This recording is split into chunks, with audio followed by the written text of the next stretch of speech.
सुप्रभातं, नमो नमः। अद्य अहं पाठयामि द्वितीयपाठः द्वितीया विभक्ति कर्मकारकम्। कर्मकारकम् प्रथमः अहं पाठयामि कारकं सामान्यतः 6 कारकानि भवन्ति। यथा इससे पहले मैंने बताया था आप लोगों को जो 6 कारक होते हैं और कर्ता कारकम पढ़ाया था। पुनः कर्ता कर्म च करणम संप्रदान तथैव च अपादानाधिकरणम इत्याहुः कारकाणि 6। प्रथमः अस्ति कर्तृकारकम्, द्वितीय कर्मकारकम्, तृतीय करणकारकम्, चतुर्थ अस्ति संप्रदानकारकम्, पंचम अपादानकारकम्, षष्ठ अधिकरणकारकम्। कर्तृकारकं प्रथमा विभक्ति भवति। परिभाषा अस्ति स्वतन्त्रतः कर्ता क्रियायां यः स्वतन्त्रतः प्रधानो वा भवति सः कर्ता कारकं भवति। यथा बालकः विद्यालयं गच्छति। बालकः विद्यालयं गच्छति, सः कर्ता अस्ति। यथा सः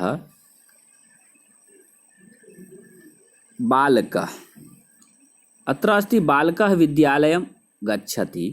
बालकः प्रथमा विभक्ति अस्ति, एकवचनं। विद्यालयं विद्यालयः विद्यालयो विद्यालयाः विद्यालयम्, अर्थात द्वितीया विभक्ति एकवचनं विद्यालयम्, अर्थात एक विद्यालय। गच्छति जाता है, एक जाता है। गच्छत अर्थात 2, द्वितीय। अत्र गमन क्रियायां बालकः स्वतन्त्रतः वर्तते, अतः सः कर्तृकारकम् अस्ति। वाक्ये मुख्ये कर्तरि प्रथमा भवति। वाक्ये मुख्ये किं प्रथमा भवति? कर्तरि प्रथमा भवति। यथा रामः पाठं पठति, ते विद्यालयं गच्छन्ति। ते अस्ति सः सा ते ता स्त्रीलिंग, सः तौ ते पुल्लिंग, तत्ते तानि नपुंसकलिंग। अत्र अस्ति ते विद्यालयं गच्छन्ति, ते बहुवचन, गच्छन्ति बहुवचन, विद्यालयम् एकवचनम्। बालकाः नृत्यन्ति, बालकाः नृत्यन्ति, बालकाः बहुवचनं, नृत्यन्ति बहुवचनं। पश्यतु, परञ्च अहं पाठयामि द्वितीया विभक्ति कारकं कर्मकारकं। पश्यतु परिभाषा कर्मकारकं कर्तुरि ईप्सितं कर्म कर्ता।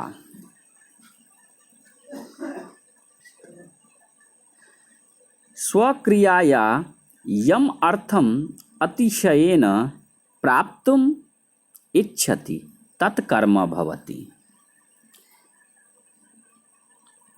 कर्तु ईप्सितमं कर्म कर्ता स्वक्रियाया यम अर्थम अतिशयेन प्राप्तुम इच्छति तत् कर्म भवति। यथा बालकः विद्यालयं गच्छति। अत्र वाक्ये बालकः कर्ता भवति। गमन क्रियाया विद्यालयः तस्य ईप्सितमं वर्तते, अतः विद्यालय इति कर्मकारकं वर्तते। कर्मणि द्वितीया विभक्ति, कर्मणि द्वितीया विभक्ति कर्मवाच्ये मुख्ये च प्रथमा विभक्ति भवति। यथा बालकः विद्यालयं गच्छति, अत्र बालकः प्रथमा विभक्ति, द्वितीया विद्यालयम् अस्ति, गच्छति क्रिया अस्ति। पुनः पश्यतु, जिस पर क्रिया यानी काम का फल पड़ता है उसे कर्म कहते हैं, उसे कर्म कारक कहते हैं। द्वितीया विभक्ति, कर्म कारक में कौन सी विभक्ति लगाते हैं? तो द्वितीया विभक्ति लगाते हैं। राघव पत्रम पठति अन्यथा लिखति या लिखति अथवा लिखति, पत्रम पठति अथवा लिखति। अत्र राघव अस्ति कर्ता, पत्रम कर्म, पठति भवति क्रिया।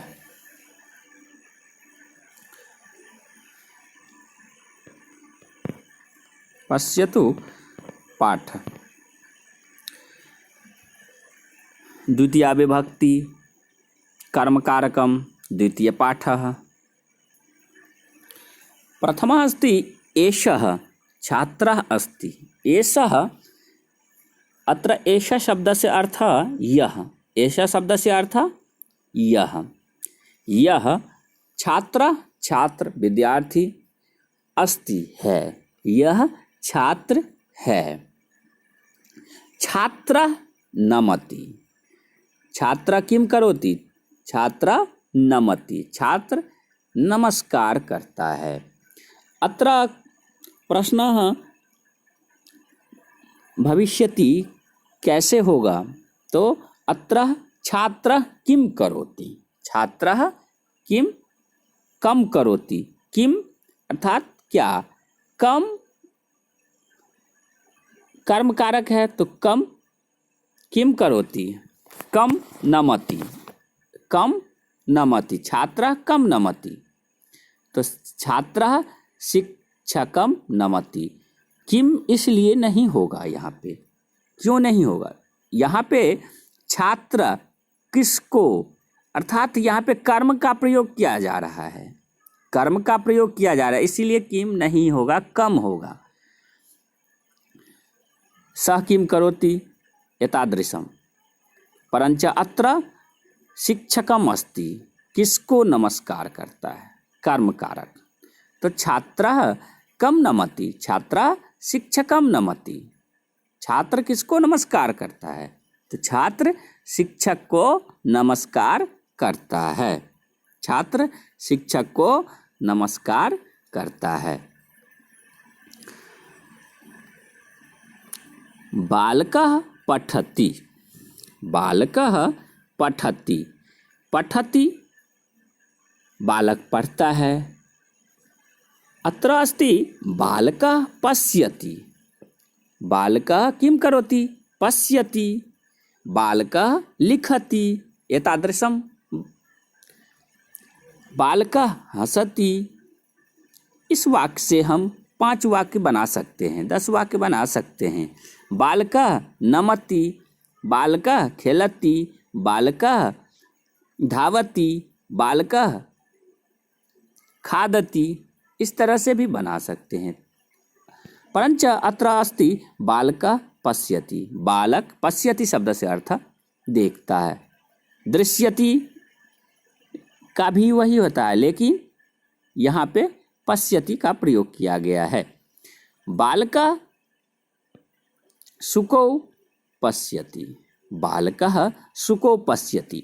अत्र पश्यतु, बालकः अस्ति, बालकः अस्ति एकवचनं, शुकौ द्विवचनं, शुकौ द्विवचनं, पश्यति एकवचनं। यदि कर्ता एक वचन में रहेगा तो क्रिया भी एक ही वचन में होगा, कर्म भी कितने वचन में होगा? एक ही वचन में। यदि सह रहेगा तो ती होगा, बालकः रहेगा ती रहेगा। बालकौ होगा तो तह हो जाएगा। यदि यहाँ पर दो बालक रहता, दो तोता रहता, देखने वाला दो रहता, तो बालकौ शुकौ पश्यतः होता। क्या होता? बालकौ शुकौ पश्यतः। लेकिन यहाँ पर देखने वाला एक है और जिसको देखा जा रहा है, जिसको देखा जा रहा है वो क्या है? दो है। कर्म क्या है? दो है। किसको देखता है? तो तोता को देखता है। किसको देखता है? तो तोता को देखता है।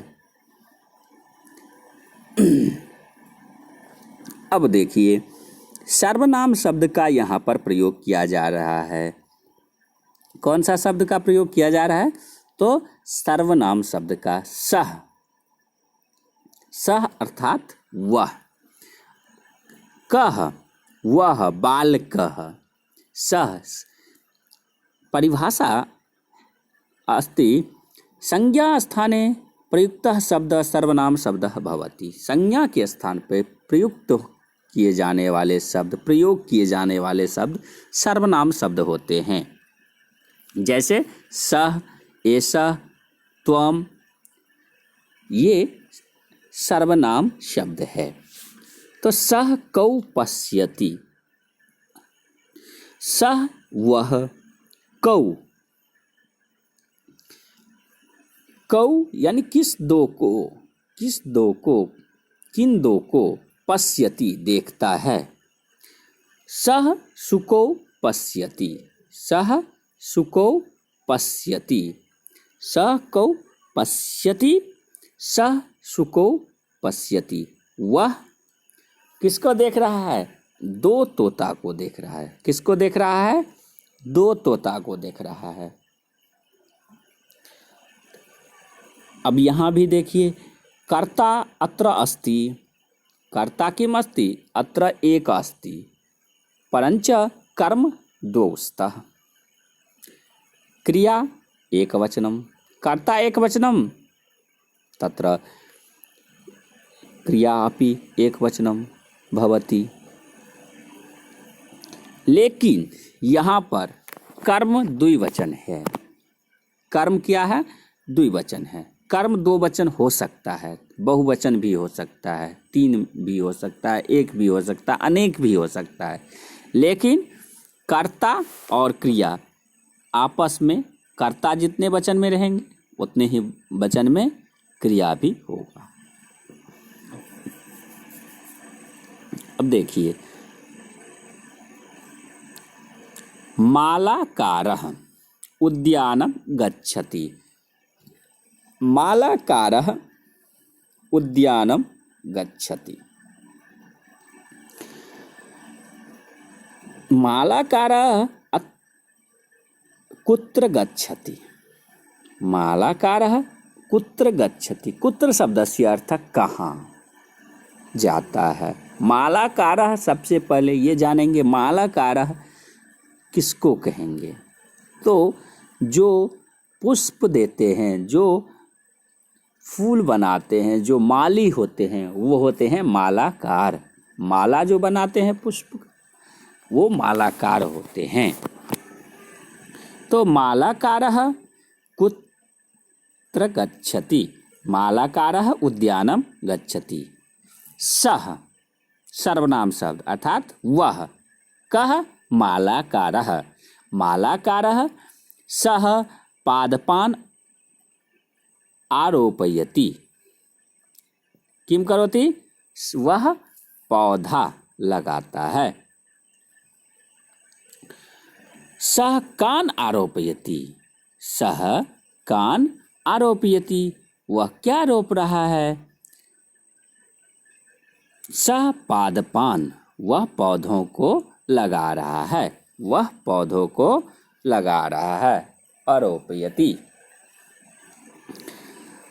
सः छात्रः, सः छात्रः अस्ति, अत्र किं करोति? छात्रः नमति, छात्रः नमति अत्र सः अपि प्रयोगम भविष्यति, हो सकता है, होगा यदि करना चाहेंगे। सः नमति, सः छात्र नमति, ये भी हो सकता है। सः छात्रः छात्रः नमति, सः छात्रः नमति, एतादृशम् एव। सः अध्यापिकां नमति, अत्र अध्यापकः नास्ति, अत्र अध्यापकः नास्ति, नास्ति अध्यापकम्, अध्यापकं पुल्लिंग, परञ्च अत्र अस्ति अध्यापिकां स्त्रीलिंग, यानी वह शिक्षिका को प्रणाम करते हैं, वह शिक्षिका को प्रणाम करता है, एक वचन में। एक के लिए छात्रः नमति, छात्रः नमति, छात्र नमस्कार करता है, छात्र नमस्कार करता है, छात्रः नमति।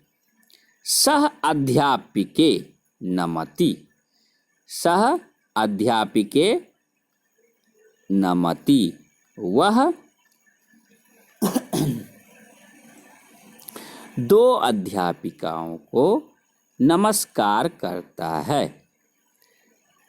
अध्यापिका, अध्यापिके, अध्यापिका, इसका अध्यापिके द्विवचन में बनता है, कर्म कारक में भी। तो छात्रः नमति, छात्रः नमति, छात्रः नमति, छात्रः अध्यापिका नमति, अर्थात एक छात्र बहुत सारे, लेकिन यहाँ पर 3 संख्या हैं, तो सबको भी बोल सकते हैं, लेकिन आप बोलेंगे सर यहाँ पे 3 ही है, तो यहाँ पे 3 भी कह सकते हैं, या अध्यापिका नमति, एक छात्र, छात्र शब्दस्य अर्थ एक छात्र, परंच अत्र अस्ति सः, वह, अर्थात वह अध्यापिकाओं को नमस्कार करता है, वह अध्यापिकाओं को नमस्कार करता है। वह किसको नमस्कार करता है? तो अध्यापिकाओं को। कर्म कारक में चलता है बालिकाम, जैसे अध्यापिकाम, अध्यापिके, अध्यापिका। कर्म कारक में जैसे हमने आप लोगों को बताया था, जो पुल्लिंग में चलता है बालकम, बालको, बालकान, बताया था। छात्रम, छात्रौ, छात्रान, या रामम, रामौ, रामान। परंच पश्यतु स्त्रीलिंगे द्विवचनम किम भविष्यति, क्या होगा, अर्थात किम भवति, क्या होता है या क्या होगा। पश्यतु बालिकाम, बालिके, बालिका, बालिकाम एक बालिका को, दो बालिकाओं को, अनेक बालिकाओं को, अनेक बालिकाओं को। तो यहाँ पर देखें, इसको याद कर लेंगे, और याद करने के बाद फिर समझने में भी अच्छा होगा। यदि हम नहीं याद करते हैं तो होता है क्या, तो बालिके लिखा है तो हम लोग जानेंगे लड़की, सिर्फ लड़की जानेंगे, लेकिन ये नहीं जानेंगे संख्या कितना है, 1 है, 2 है, फिर चिन्ह के बारे में नहीं जानेंगे। यदि बालिकाम है तो यहाँ पे चिन्ह क्या होगा, बालिका ने या बालिका को या बालिका में, ये नहीं जान पाएंगे। लेकिन हमको, यदि हम लोगों को शब्द रूप याद है तो जानेंगे, अर्थ जानने के बाद और ज़्यादा समझेंगे, और उससे हम लोग ज़्यादा से ज़्यादा लाभान्वित होंगे। नहीं तो उतना अधिक हम लोग लाभान्वित नहीं होंगे। तो इसके लिए हम लोग थोड़ा याद कर लेंगे। बालिकाम, बालिके, बालिका। मेरे साथ आप लोग भी दोहराएंगे। बालिकाम है, फिर लताम भी दे सकते हैं, लताम, लते, लता, इस तरह से याद करेंगे। अच्छा, तो ऊपर हम लोग पहले देख लेंगे। बालिका फलम खादती, हम लोग अपने तरफ से भी बना सकते हैं अनुवाद, वाक्य रचना कर सकते हैं। क्यों नहीं करेंगे? जब हम लोगों के पास शब्दार्थ है, फिर शब्द रूप है याद, तो फिर देर किस बात की। बालिका फलम खादती, अत्र अस्ति बालिका कर्ता कारकम, फलम किस पर प्रभाव करता है? फल पर, तो कर्म कारकम, खादती क्रिया अस्ति। बालिका फलम खादती, बालिके फले खादता। यहाँ पर आप लोग ध्यान से देखिए, एक वचन, द्विवचन और बहुवचन तीनों वचन में प्रयोग है। तो बहुत अच्छा समझने के लिए ये दिया गया है। यहाँ पर बालिका फलम खादती, मैंने आप लोगों को पहले भी बताया था, जो एक वचन में के साथ एक वचन का प्रयोग होगा। यदि कर्ता एक वचन रहेगा तो क्रिया भी एक ही वचन होगा। यदि कर्ता एक वचन होगा तो क्रिया भी एक ही वचन होगा। कर्म लेकिन चेंज कर सकते हैं। कर्म यदि 2 रहेगा तो 2 होगा, 3 रहेगा 3 होगा, बहुत सारे रहेगा तो बहुत सारे होगा, जितना भी होगा संख्या में दें या फिर बहुवचन में दें।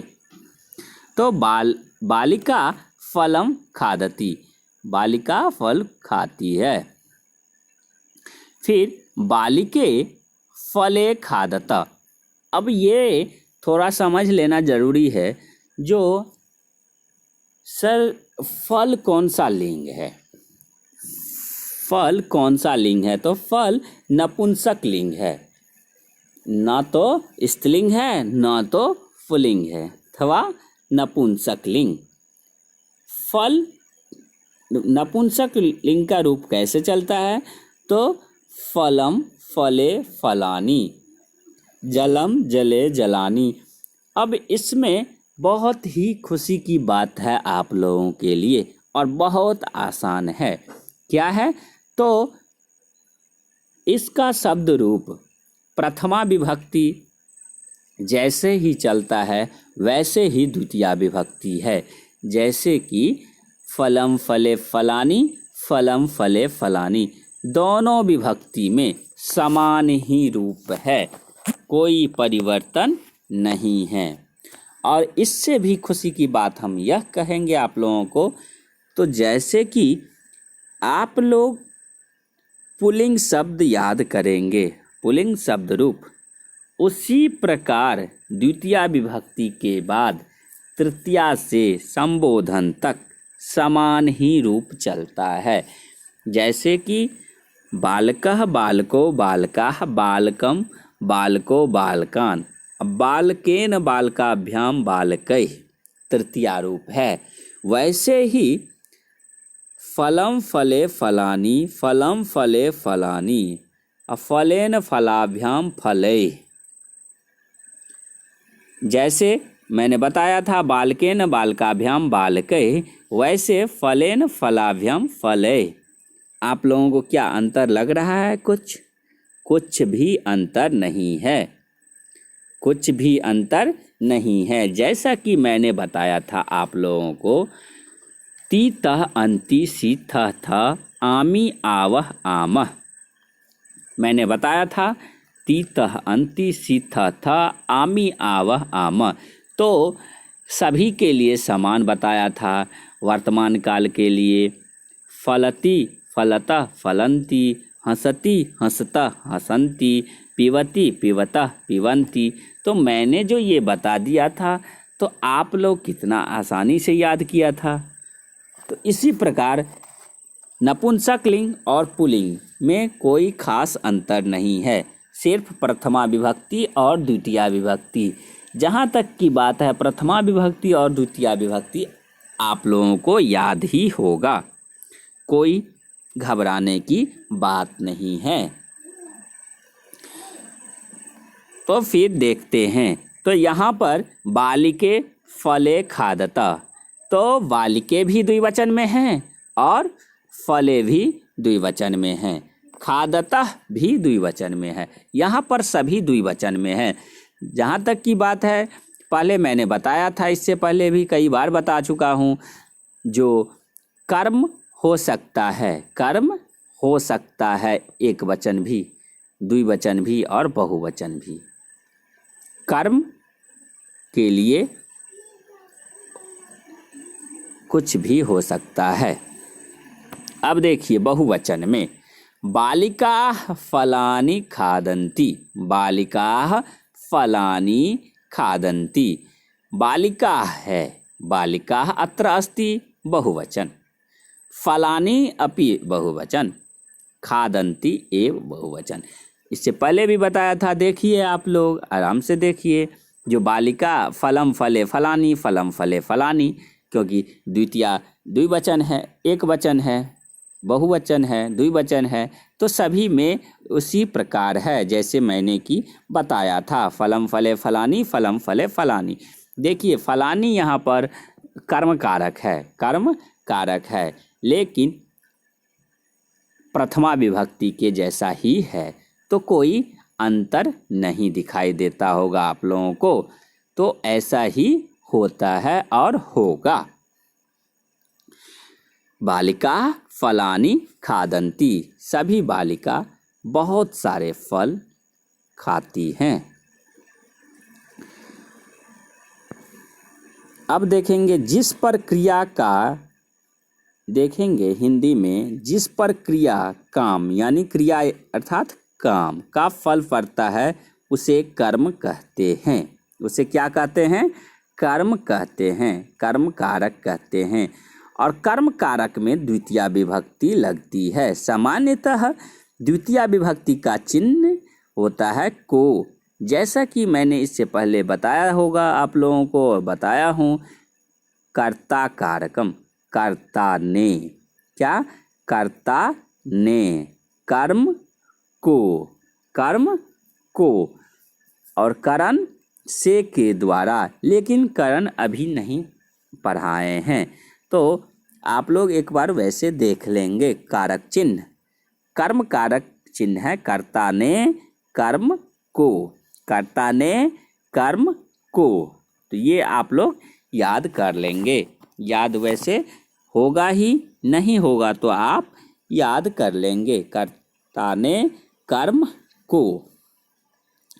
फिर आगे देखते हैं, पुल्लिंग में एतम एतौ एतान, एतम एतौ एतान, इसको, इन दोनों को, इन सब को, इसको, इन दोनों को, इन सब को। फिर देखेंगे एताम एते एताह, स्त्रीलिंग में, स्त्रीलिंग में देखेंगे एताम एते एताह। नपुंसकलिंग में देखेंगे सर्वनाम शब्द एतत एते एतानी, यानी इस सब को, इस सब को। एतत का अर्थ होता है इस सब को, यानी इस सब या ये सब बोल सकते हैं। एताम एते एता, यह स्त्रीलिंग में है। फिर आगे हम लोग देखेंगे, ये आप लोगों को मैंने पहले भी बताया था, ये याद कर लेंगे। परिभाषा। अब देखेंगे हम लोग शब्दार्थ, शब्दार्था, शब्दार्था अर्थात बहुवचन का प्रयोग किया गया है। यहाँ पर बहुवचन का प्रयोग किया गया है। कम किसको, कम किसको, कौ किन दोनों को, किन दो को, पादपान पौधों को, पौधों को, पूज्याम आदरणीय, पूज्याम आदरणीय को। तो पूज्याम, किसको पूजते हैं, किसको गुणगान, किसका गुणगान करते हैं, तो जो हम लोगों के आदरणीय व्यक्ति रहते हैं उनका गुणगान करते हैं, उनको पूजा करते हैं। अत्र अस्ति उच्चारणम कुरुता पुनः च लिखता, उच्चारण करेंगे, उच्चारण कीजिए और फिर लिखिए।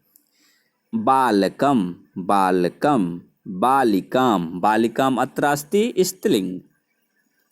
फलम, स्त्रीलिंग, स्त्रीलिंग के बाद फिर नपुंसकलिंग। फलम कौन सा लिंग है, तो नपुंसकलिंग।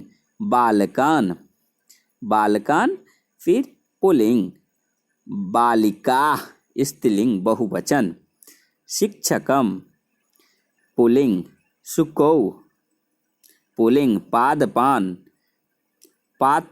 पत्राणि बालिके। इस प्रकार आप लोग भी उच्चारण करेंगे और सोचेंगे स्त्रीलिंग शब्द है या पुल्लिंग है, तो आप लोग सोच करके भी लिखेंगे। और अपने मन से आज का होमवर्क यह है, आप लोग चिन्ह याद करेंगे, फिर द्वितीय विभक्ति तक शब्द याद करेंगे, जैसा कि मैंने बताया है उस तरह से याद करेंगे, गृह कार्य करेंगे, शब्दार्थ लिखेंगे। धन्यवाद।